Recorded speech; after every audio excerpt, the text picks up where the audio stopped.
નવસારીથી સમાચાર ચીખલી તાલુકાના ગ્રામ્ય વિસ્તારમાં ચાર પગનો આતંક રાણકુવા ગામમાં શિવદર્શન સોસાયટીમાં દીપડો આંટાફેરા મારતો સીસીટીવી કેમેરામાં કેદ થયો રહેણાંક વિસ્તારના નજીક દીપડો આવી જતા લોકો ભયભીત બની ગયા છે હાલ તો સ્થાનિકોએ વન વિભાગને જાણ કરી છે અને વન વિભાગ દીપડાને પાંજરે પૂરે તેવી માંગ પણ કરવામાં આવી છે પણ દીપડાની દહેશતથી આસપાસના રહીશો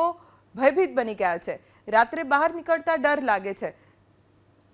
નવસારીથી સમાચાર ચીખલી તાલુકાના ગ્રામ્ય વિસ્તારમાં ચાર પગનો આતંક રાણકુવા ગામમાં શિવદર્શન સોસાયટીમાં દીપડો આંટાફેરા મારતો સીસીટીવી કેમેરામાં કેદ થયો રહેણાંક વિસ્તારના નજીક દીપડો આવી જતા લોકો ભયભીત બની ગયા છે હાલ તો સ્થાનિકોએ વન વિભાગને જાણ કરી છે અને વન વિભાગ દીપડાને પાંજરે પૂરે તેવી માંગ પણ કરવામાં આવી છે પણ દીપડાની દહેશતથી આસપાસના રહીશો